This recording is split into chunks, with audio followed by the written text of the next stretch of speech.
পুঁজিবাজারে margin rules ও mutual fund বিধিমালা আধুনিকায়নের সুপারিশ, খসড়া জমা দিল সংস্কার টাস্কফোর্স।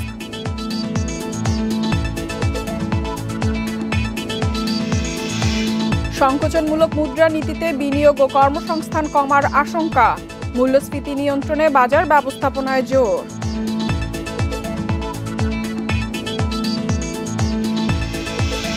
মাটির নিচের পানি ব্যবহারে কর দিতে হবে কারখানাগুলোকে, নীতিমালা তৈরির কাজ চলছে, জানালেন পরিবেশ উপদেষ্টা।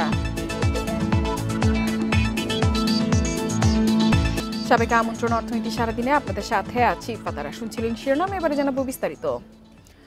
মিউচুয়াল ফান্ড বিধিমালা এবং মার্জিন রুলস আধুনিকায়নে প্রাধান্য দিয়ে সুপারিশ জমা দিয়েছে পুঁজিবাজার সংস্কার টাস্কফোর্স। সোমবার নিয়ন্ত্রণ সংস্থা বিএসইসিতে খসড়া সুপারিশ জমা দেওয়া হয়। টাস্কফোর্সের সদস্যরা জানান, এসব সুপারিশ বাস্তবায়ন হলে শেয়ার বাজার ও বিনিয়োগকারীরা উপকৃত হবেন, পাশাপাশি সংস্কার প্রক্রিয়া আরও গতিশীল হবে। বাংলাদেশের পুঁজিবাজারের উন্নয়ন, বিনিয়োগকারীদের আস্থা বৃদ্ধি এবং আন্তর্জাতিক মানের সুশাসন নিশ্চিত করতে গত বছরের 7 অক্টোবর 5 সদস্যের বিশেষ টাস্কফোর্স গঠন করে নিয়ন্ত্রক সংস্থা বিএসইসি।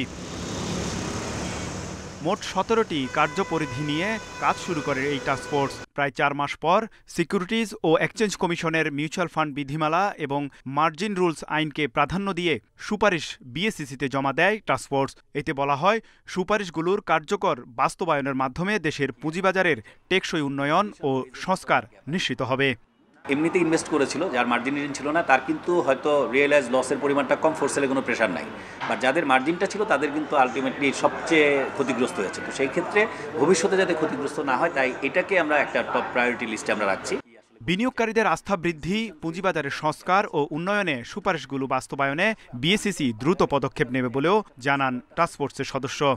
এখন এটাকে বাস্তবায়ন যারা করবেন ওনারা হচ্ছেন, যদি সেটাকে বাস্তবায়ন করেন এবং যারা আলটিমেটলি এটাকে ইমপ্লিমেন্ট করবেন, সেই ক্ষেত্রে যদি কোনো ধরনের, এখন যেহেতু কোনো পলিটিক্যাল প্রেশার নাই, আশা করতে পারি আমরা যেটা প্ল্যান করছি এটা এক্সিকিউটেড হলে বাজারের জন্য লং টার্মে ভালো হবে। পুঁজিবাজারের সংস্কারে কার্যকর উদ্যোগ নিতে টাস্কফোর্সের সঙ্গে একমত হয়েছে নিয়ন্ত্রক সংস্থা বিএসইসি। তৌহিদ রানা, ইন্ডিপেন্ডেন্ট নিউজ, ঢাকা। আজ বছরের সর্বোচ্চ লেনদেন হয়েছে ঢাকার শেয়ার বাজারে। লেনদেন হয়েছে 519 কোটি টাকার বেশি। এ সময় ডিএসসি সূচক বেড়েছে 17.76 পয়েন্ট। অন্যদিকে চট্টগ্রাম স্টক এক্সচেঞ্জে সার্বিক সূচক বেড়েছে 43.58 পয়েন্ট। মঙ্গলবার ইতিবাচক অবস্থানে থেকেই লেনদেন শুরু হয় ঢাকার শেয়ার বাজারে। প্রথম 5 মিনিটে সূচক বাড়ে 25 পয়েন্ট। বেলা বাড়ার সঙ্গে সঙ্গে শুরু হয় সূচকের উত্থান পতন। তবে দিন শেষে ডিএসসি সূচক 17.76 পয়েন্ট বেড়ে অবস্থান করছে 5192 পয়েন্টে। সূচকের সঙ্গে ডিএসসিতে বেড়েছে লেনদেনও। আজ মোট লেনদেন হয়েছে 519 কোটি 55 লাখ টাকা। আগের দিনের চেয়ে লেনদেন বেড়েছে 98 কোটি 90 লাখ টাকা। হাট বদলে অংশ নেওয়া 399টি কোম্পানি ও মিউচুয়াল ফান্ডের মধ্যে দর কমেছে 53% প্রতিষ্ঠানের শেয়ারের। এর মধ্যে দর বেড়েছে 215টির, কমেছে 119টির, অপরিবর্তিত রয়েছে 65টি প্রতিষ্ঠানের শেয়ারের দর। সবচেয়ে বেশি লেনদেন হওয়া প্রতিষ্ঠানের তালিকায় প্রথম পূবালী ব্যাংক, দ্বিতীয় সোনালী পেপার অ্যান্ড বোর্ড, তৃতীয় অবস্থানে ওরিয়েন্ট ইনফিউশন। শতাংশের দিক থেকে দরবৃদ্ধি তালিকায় প্রথম এমএল ডাইং, দ্বিতীয় সামিট পাওয়ার, তৃতীয় অবস্থানে আলহাজ টেক্সটাইল। অন্যদিকে চট্টগ্রাম স্টক এক্সচেঞ্জে সার্বিক সূচক 43.58 পয়েন্ট বেড়ে অবস্থান করছে 14,519 পয়েন্টে। লেনদেন 4 কোটি 42 লাখ টাকা। ইফাতারা, ইন্ডিপেন্ডেন্ট নিউজ। সংকোচনমূলক মুদ্রানীতির ফলে দেশে বিনিয়োগ ও কর্মসংস্থান কমবে বলে মনে করছেন ব্যবসায়ী নেতারা। নীতি সুধার না বাড়ানোয় ক্ষোভও জানান তারা। বিশ্লেষকরা বলছেন, শুধু মুদ্রানীতি দিয়ে মূল্যস্ফীতি নিয়ন্ত্রণ সম্ভব নয়, এর পাশাপাশি বাজার তদারকিতে জোর দেওয়ার তাগিদ তাদের। নিত্যপণ্যের উচ্চ দামে দিশেহারা স্বল্প আয়ের মানুষ। উচ্চ মূল্যস্ফীতি কমাতে বাংলাদেশ ব্যাংক 3 দফায় নীতি সুদ হার বাড়ালেও মূল্যস্ফীতি কাঙ্ক্ষিত মাত্রায় কমেনি। উল্টো নতুন করে শতাধিক পণ্যে ভ্যাট ও সম্পূরক শুল্ক বাড়িয়েছে সরকার। এতে করে জীবনযাত্রার খরচ বেড়েছে আরেক দফা। আমদানি নির্ভর বাংলাদেশে ডলারের বিনিময় হার স্থিতিশীল না হলে পণ্যের দাম নিয়ন্ত্রণ বড় চ্যালেঞ্জ বলে মনে করেন বিশ্লেষকরা। এমন অবস্থায় আবারও সংকোচনমূলক মুদ্রানীতি দিল বাংলাদেশ ব্যাংক। জুন নাগাদ মূল্যস্ফীতি ৮ ভাগের নিচে আসবে বলে আশা গভর্নরের। যদিও শুধু মুদ্রানীতি দিয়ে মূল্যস্ফীতি নিয়ন্ত্রণে আনা যাবে না বলে মত বিশ্লেষকদের। আমাদের দেশে মুদ্রানীতিটা শুধুমাত্র এককভাবে কাজ করে না, এখানে আপনার আর্থিক নীতি অর্থাৎ ফিসকাল পলিসি সেটাও পাশাপাশি সংকোচনমূলক হতে হবে। মূল ফোকাসটা এখন মূল্যস্ফীতিতে আছে। ওটা যদি খুব দ্রুত হারে না কমে তাহলে নীতি হার অত কমবে না। তার উপরে নির্ভর করে আমার ব্যক্তি খাতের ঋণ প্রবাহ কোথায় যাবে সেইটা হয়তো স্থির করা হবে। সুতরাং এখনকার প্রবৃদ্ধির চাইতে সামনে বাড়বে কিনা সেইটা নিয়ে আমার কিছুটা সন্দেহ আছে। সংকোচনমূলক মুদ্রানীতির কারণে ঋণ নেওয়ার প্রবণতা কমলেও বেড়ে যাবে সুদের হার ও উৎপাদন খরচ। বেসরকারি খাতে অর্থের প্রবাহ কমলে ব্যবসা বাণিজ্য ক্ষতিগ্রস্ত হবে। প্রতিটি খাদ্যপণ্য আমদানি নির্ভর, সেখানে যদি আপনার সংকুচিত মুদ্রানীতি ফলো করেন তাহলে কিন্তু আমি মনে করি সমস্যা কমার চেয়ে মূল্যস্ফীতির সমস্যা আরও বেড়ে যাবে। তাতে বিনিয়োগ কমে যাচ্ছে। এখন প্রবলেমটা হলো যখন বিনিয়োগ কমে যায় তখন কি দাঁড়ায়, কর্মসংস্থান হচ্ছে না।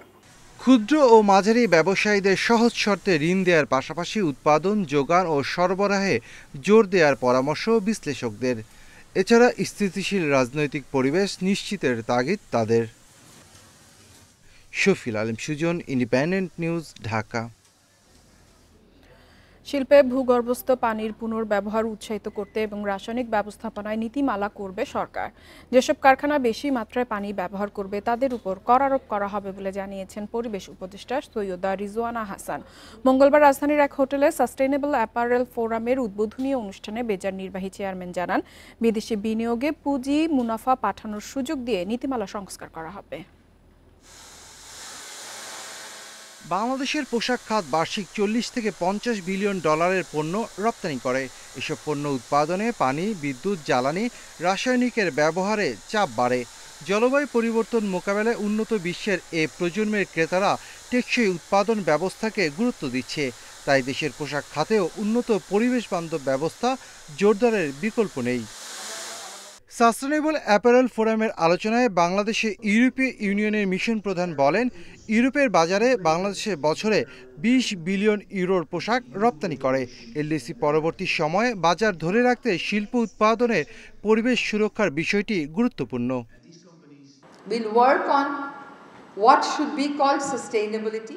যেসব শিল্প কারখানায় উচ্চ মাত্রায় ভূগর্ভস্থ পানি ব্যবহার করে তাদের থেকে সরকার মাশুল আদায় করবে। পানির ব্যবহার কমাতে নীতিমালায় উৎসাহিত করা হবে। শ্রমিকদের শোভন মজুরি, পরিবেশ বান্ধব উৎপাদন পদ্ধতি নিশ্চিতে ক্রেতাদেরও দায়িত্ব নিতে হবে। ন্যায্য মূল্য দিতে হবে পোশাকের।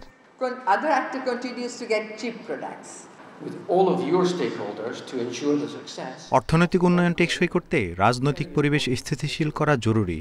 উন্নয়নমূলক পরিকল্পনায় আমরা একসাথে কাজ করতে চাই।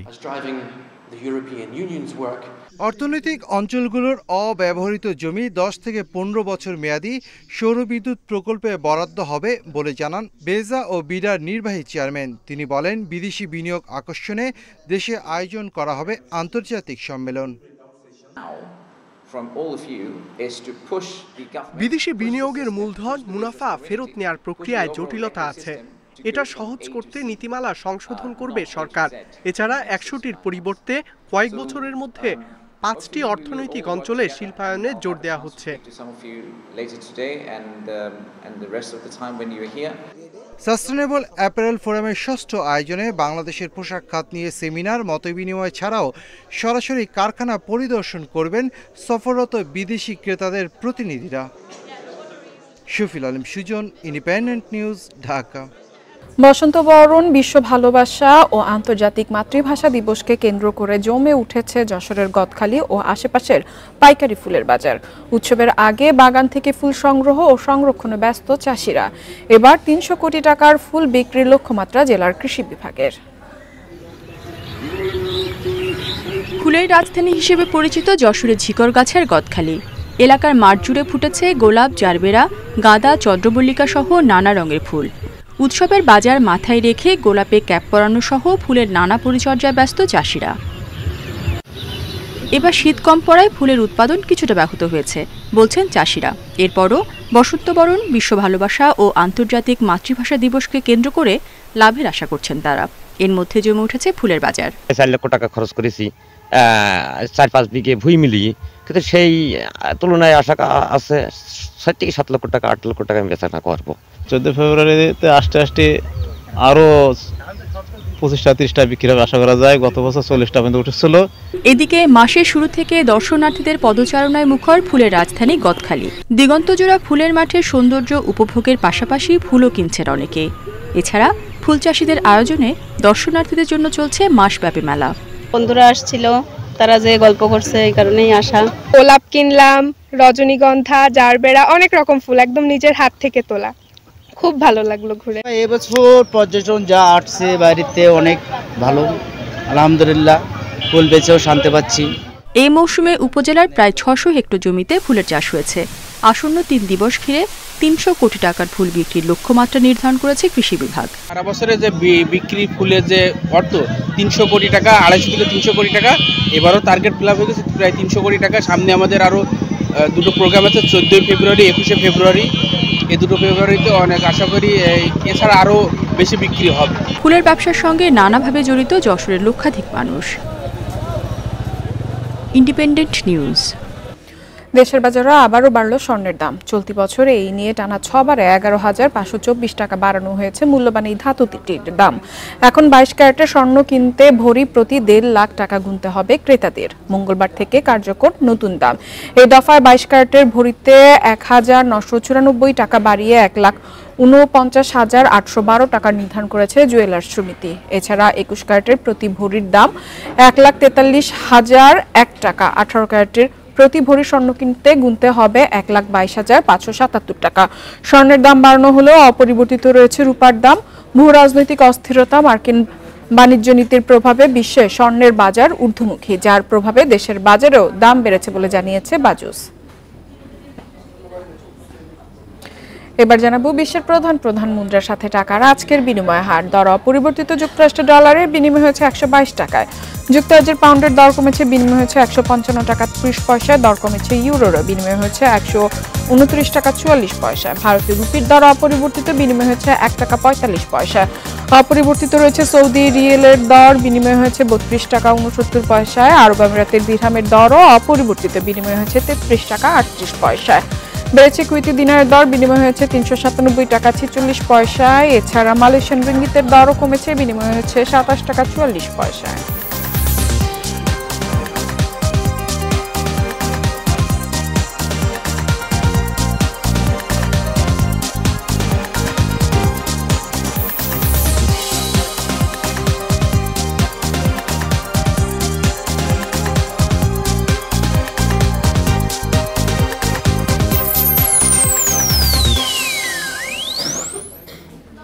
আর এই ছিল অর্থনীতি সারাদিনের আজকের আয়োজনে। ইন্ডিপেন্ডেন্ট টেলিভিশনের সব খবর আরও জানতে চোখ রাখুন ফেসবুক, ইউটিউব এবং এক্সে। আমন্ত্রণ আমাদের পরবর্তী সংবাদে।